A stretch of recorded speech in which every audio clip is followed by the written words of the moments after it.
KBGA Missoula, you're listening to Missing Zhongguo. Today, we have two characters for our theme. The first one is 榜, meaning ranking or list. And the second one is 棒, means great. So, Mr. C, can you relate the characters with any movies?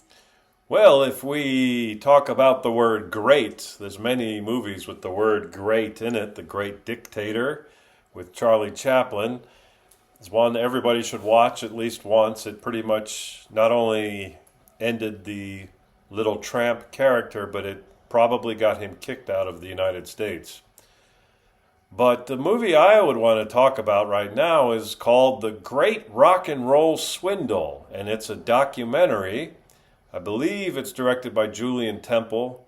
He directed a movie a few years later called Absolute Beginners, which is a very entertaining musical.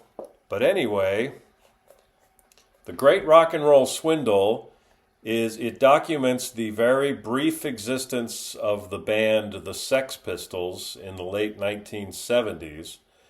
A band that it's a very ironic situation where the manager of the band created the band to make lots of money by spitting in the face of commerce.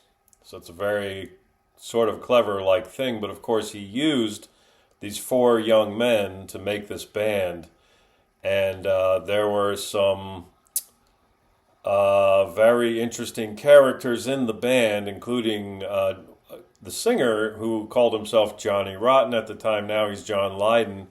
Because John Lydon, or Johnny Rotten, whatever you want to call him, because he's working class and he's always stood up for the working class, he is now hated by the establishment.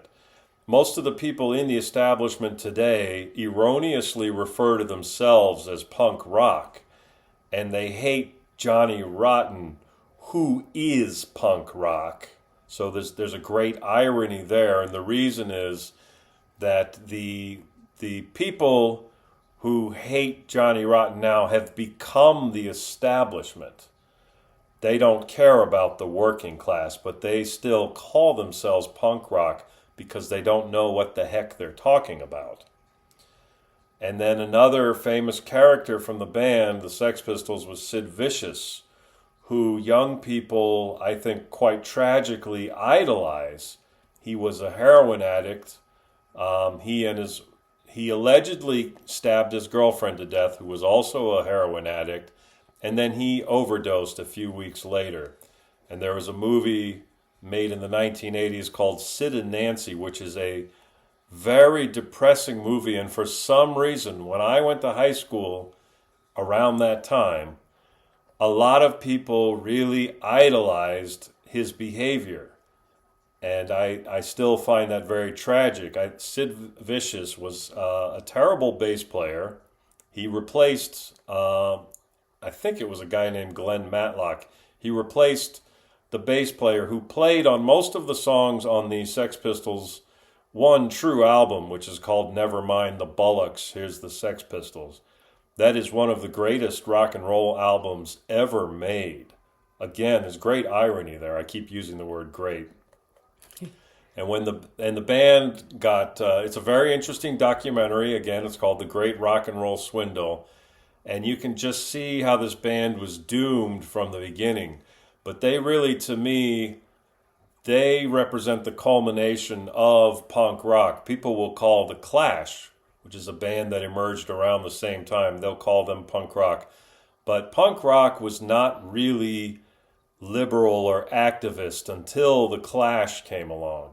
So I don't really consider that punk rock. Early punk rock, whether it's the Stooges or the Ramones or the Sex Pistols, it's just a rebuttal to the hippy-dippy 1960s. That's all it really was. And in fact, there's a song on the Sex Pistols album called Bodies, which is an anti-abortion song.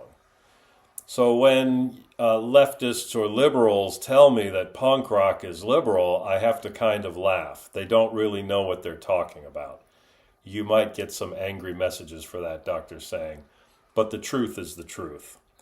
I think punk rock really begins with the Stooges and also MC5, two bands from Detroit. Let's give them their proper credit.